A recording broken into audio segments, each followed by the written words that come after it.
हमारे देश के प्रथम नागरिक भारत के राष्ट्रपति श्री रामनाथ कोविंद जी मंच की ओर, माइक की ओर जा रहे हैं। प्रस्ताव।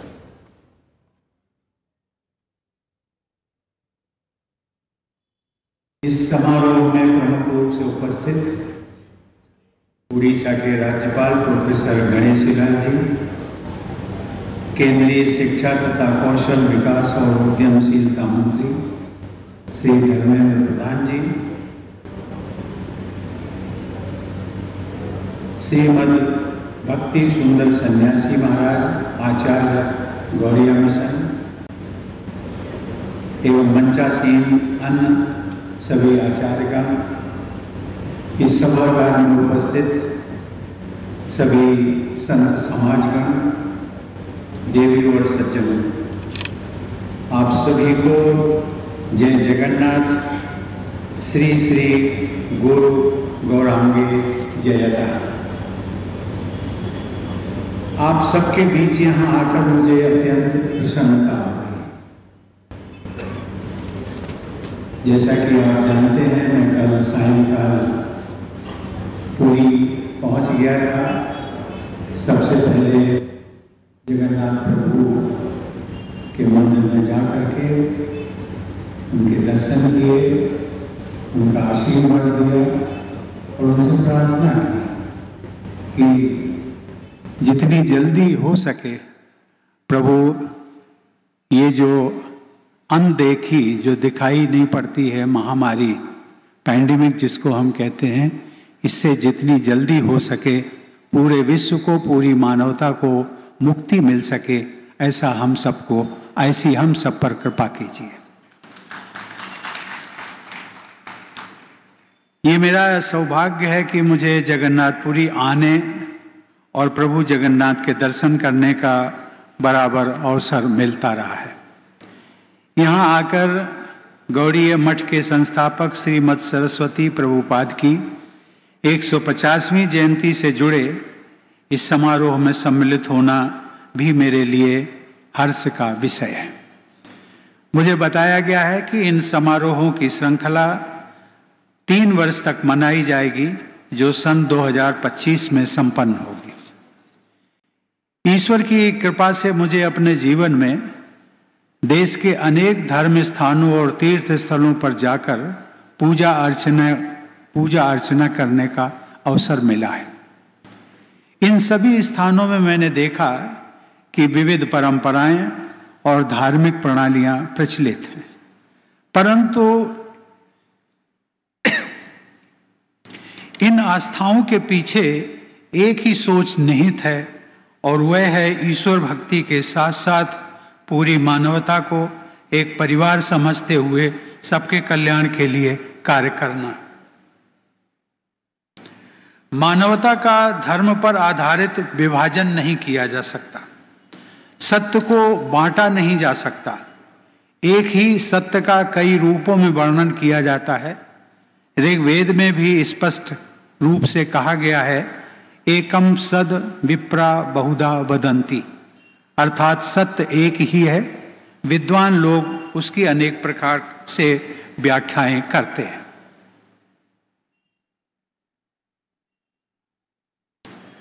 देवी और सज्जनों, वह परम शक्ति अपने सभी रूपों में पूजनीय है, विद्यमान है। भारत में भक्ति भाव से ईश्वर को पूजने की परंपरा सर्वाधिक महत्वपूर्ण रही है। हमारी यह भारत भूमि धन्य है, जहां अनेक महान विभूतियों ने लोगों को निस्वार्थ उपासना का मार्ग दिखाया। ऐसी महान विभूतियों में भी चैतन्य महाप्रभु को विशेष दर्जा प्राप्त है। उन्हें स्वयं भगवान विष्णु का अवतार भी माना गया है। इसीलिए महाप्रभु शब्द का प्रयोग ईश्वर के नाम के अतिरिक्त केवल श्री चैतन्य के लिए ही किया जाता है। उनकी विलक्षण भक्ति से प्रेरित होकर ही बड़ी संख्या में लोगों ने भक्ति का मार्ग चुना। श्री चैतन्य ने अद्भुत और अखंड भक्ति भाव का आजीवन पालन किया। अपनी इस अखंड आस्था के विषय में उन्होंने अनेक प्रकांड विद्वानों से भक्ति और ज्ञान के बारे में चर्चाएं की थी। उनके द्वारा प्रस्तुत आस्था और तर्क के समन्वय के समक्ष सभी निशब्द होकर उनके चरणों में आश्रय लेते थे।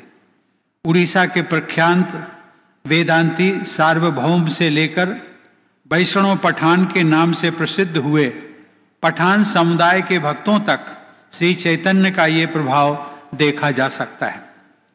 देवियों और सज्जनों, श्री चैतन्य महाप्रभु कहा करते थे, तृणादपि सुनिचेन तरोरपि शैषुणाना अमानिना मानदेन कीर्तनीय सदा हरि।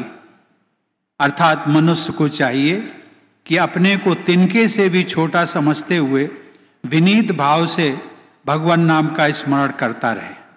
उसे वृक्ष से भी अधिक सहिष्णु होना चाहिए, मिथ्या प्रतिष्ठा की भावना से रहित होना चाहिए और अन्य लोगों को सम्मान देने के लिए सदा तैयार रहना चाहिए। मनुष्य में यह भाव होना चाहिए कि ईश्वर सदैव कीर्तनीय है, अर्थात व्यक्ति को सदैव ईश्वर का स्मरण करते रहना चाहिए। देवियों और सज्जनों, यह भावना भक्ति मार्ग के सभी अनुयायियों में मिलती है। ईश्वर के प्रति निरंतर प्रेम भाव तथा समाज को समानता के धागे से जोड़ने का उनका अभियान उन्हें भारतीय संस्कृति और इतिहास में अद्वितीय प्रतिष्ठा प्रदान करता है। अपनी सारी इंद्रियों को ईश्वर दर्शन की ओर केंद्रित कर देना, जिससे जिस प्रकार वे पहले वस्तुओं या परिस्थितियों में प्रसन्नता का अनुभव करते थे, उसी प्रकार की प्रसन्नता भगवान की भक्ति में अनुभव कर सके।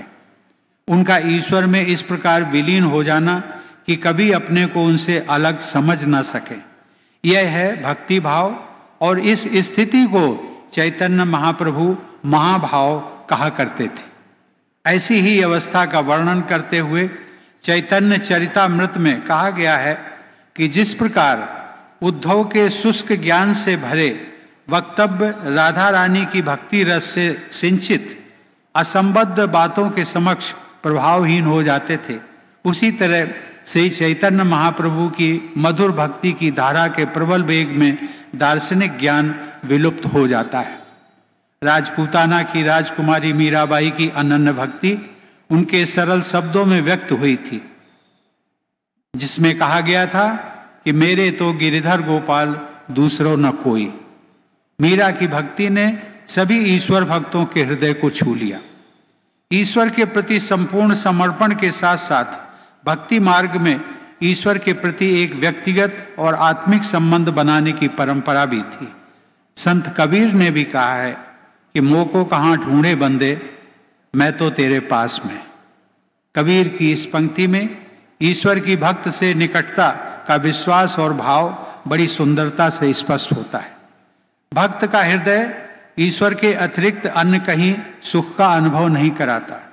कृष्ण भक्त सूरदास ने भी इसी भावना को व्यक्त करते हुए कहा था कि मेरो मन अनंत कहाँ सुख पावे, जैसे उड़ी जहाज को पंछी फिर जहाज पे आवे। अर्थात भक्त का मन अन्यत्र कहीं भी सुख का अनुभव नहीं करता है, जैसे जहाज का पक्षी बार बार उड़कर जहाज पर ही वापस आता है, वैसी ही भक्त का हृदय बार बार ईश्वर के चरणों में ही लौटता है। भक्ति की पराकाष्ठा तो ऐसी होती है कि ईश्वर स्वयं भक्त के पास आ जाते हैं। राम भक्त हम सब लोग जानते हैं, गोस्वामी तुलसीदास जी, वो कहते हैं कि चित्रकूट के घाट पर भई संतन की भीड़, तुलसीदास चंदन घिसें तिलक देत रघुवीर। अर्थात चित्रकूट के घाट पर संतों की भारी भीड़ ये आश्चर्यजनक और हृदय को छू लेने वाला हृदय दृश्य देख रही है, जिसमें तुलसीदास चंदन का लेप तैयार कर रहे हैं और स्वयं भगवान श्री राम अपने मस्तक पर चंदन का लेप लगा रहे हैं। भक्ति मार्ग के संतों की यह विशेषता उस समय के प्रचलित धर्म, जाति और लिंग भेद तथा धार्मिक कर्म कांडों से परे थी। अतः इससे हर वर्ग के लोगों ने प्रेरणा तो ली ही, इस मार्ग में शरणागत भी हुए। इसी प्रकार गुरु नानक ने भक्ति मार्ग पर चलते हुए एक समता मूलक समाज के निर्माण हेतु प्रयास किया। देवियों और सज्जनों, पिछले सप्ताह मुझे हैदराबाद में श्री रामानुजाचार्य की स्टैच्यू ऑफ इक्वालिटी का दर्शन करने का अवसर प्राप्त हुआ। श्री रामानुजाचार्य विशिष्ट अद्वैत के प्रतिपादक तो थे ही, वह भक्ति मार्ग के महान प्रेरक भी थे। लोगों में भक्ति का संदेश प्रवाहित करने के लिए श्री रामानुजाचार्य ने स्वयं ही श्रीरंगम, कांचीपुरम, तिरुपति, सिंहाचलम, बद्रीनाथ, नैमिषारण, द्वारका, प्रयाग, मथुरा, अयोध्या, गया, पुष्कर और नेपाल में मुक्तिनाथ तक की यात्रा की। उनकी जगन्नाथपुरी की यात्रा का भी विशेष उल्लेख मिलता है। इस प्रकार हम देखते हैं कि देश के अनेक क्षेत्रों में महान विभूतियों ने भक्ति मार्ग का प्रचार प्रसार किया। असम में शंकर देव से लेकर गुजरात में नरसिंह मेहता तक तथा उत्तर में गुरु नानक से लेकर दक्षिण में मेलपत्तूर नारायण भट्टतिरी तक कोई भी क्षेत्र भक्ति की इस धारा से अछूता नहीं रहा। गौड़ देश में चैतन्य महाप्रभु से लेकर महाराष्ट्र में संत तुकाराम, संत एकनाथ और संत ज्ञानेश्वर तक महान संतों ने पूरे देश को भक्ति भावना से एकाकार किया। देवियों और सज्जनों, भक्ति की यह धारा देश से बाहर विदेशों में भी प्रवाहित होती रही। ये कहा जा सकता है कि चैतन्य महाप्रभु ने भक्ति के जिस महान वटवृक्ष को विकसित किया, उसकी विभिन्न शाखाएं प्रशाखाएं देश विदेश में पुष्पित पल्लवित होती रही हैं। इसी परंपरा में इस्कॉन के संस्थापक स्वामी भक्ति वेदांत प्रभुपाद भी आते हैं, जिन्होंने पश्चिमी देशों विशेषकर अमेरिका में चैतन्य महाप्रभु के भक्ति संदेश को पहुंचाया। ईश्वर भक्ति की ये सभी धाराएं वस्तुतः एक ही सत्य से जुड़ी हुई हैं और उनका बृहद स्वरूप पूरे विश्व में देखने को मिलता है। ईश्वर के प्रति समर्पण, संपूर्ण समर्पण की भक्ति मार्ग की विशेषता मात्र आध्यात्मिक क्षेत्र में ही नहीं, अपितु मानवता की सेवा को साकार करने वाली हर व्यक्ति की जीवन शैली में भी देखने को मिलती है। इसी मानव सेवा के समर्पण वृत्ति का एक रूप हमें डॉक्टर्स, नर्सेस तथा स्वास्थ्य कर्मियों की कर्तव्य निष्ठा में भी दिखाई देता है। सेवा भाव को हमारी संस्कृति में सर्वोपरि स्थान दिया गया है। हमारे डॉक्टरों, नर्सों और स्वास्थ्य कर्मियों ने भी कोविड महामारी के दौरान इस सेवा भाव का प्रदर्शन किया। कोरोना वायरस से हुए लोग भी संक्रमित हुए, लेकिन उनकी उतनी विषम परिस्थितियों में भी उन लोगों ने हिम्मत नहीं हारी और त्याग व साहस के साथ लोगों के उपचार में जुटे रहे। हमारे अनेक कोरोना योद्धाओं ने अपनी जान भी गंवाई, परंतु उनके सहकर्मियों का समर्पण अटल बना रहा। पूरा देश ऐसे योद्धाओं का सदा ऋणी रहेगा।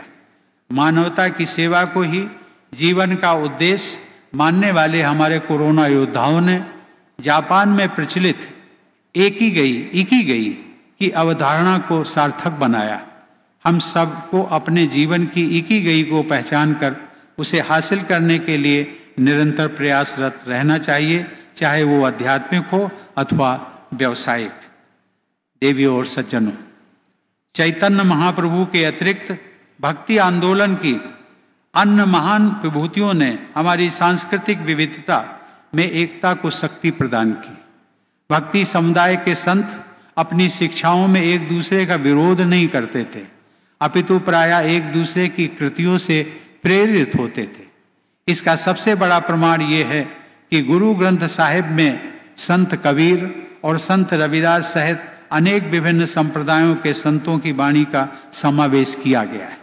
जहाँ अद्वैत, विशिष्टाद्वैत और द्वैत की स्थापना की जा रही थी, वहीं सहजता और सहिष्णुता की धारा भी प्रवाहित हो रही थी। 1893 में जब हमारा देश उपनिवेशवाद के बंधनों में जकड़ा हुआ था, उस समय स्वामी विवेकानंद ने भारतीय आध्यात्मिक और सांस्कृतिक गौरव का उदाहरण संपूर्ण विश्व के सामने शिकागो धर्म सम्मेलन में प्रस्तुत किया था। स्वामी विवेकानंद ने अपने भाषण में विश्व समुदाय के समक्ष भारत के आध्यात्मिक संदेश को प्रस्तुत करते हुए कहा था कि जिस तरह अलग अलग जगहों से निकली नदियां अंततः समुद्र में मिल जाती हैं, ठीक उसी तरह मनुष्य अपनी इच्छा से अलग अलग रास्ते चुनता है। ये रास्ते देखने में भले ही अलग अलग लगे हैं, लेकिन अंत में सब ईश्वर तक ही पहुँचते हैं। आध्यात्मिक एकता का भारत का यह सिद्धांत रामकृष्ण परमहंस और स्वामी विवेकानंद द्वारा प्रसारित किया गया था, जिसे राष्ट्रपिता महात्मा गांधी ने भी अपनाया था। देवियों और सज्जनों, मैं भारत के पूर्वी क्षेत्र की उन महान आध्यात्मिक विभूतियों का उल्लेख भी करना चाहूँगा जिन्होंने विश्व पटल पर हमारे देश को महत्वपूर्ण स्थान दिलाया। मध्यकाल में जब भक्ति आंदोलन अपनी चरम पर था, तब भारत के पूर्वी क्षेत्र को गौड़ नाम से जाना जाता था। संभवतः इसीलिए श्री सरस्वती प्रभुपाद जी ने विश्व वैष्णव राजसभा को गौड़ीय मठ का नाम दिया था।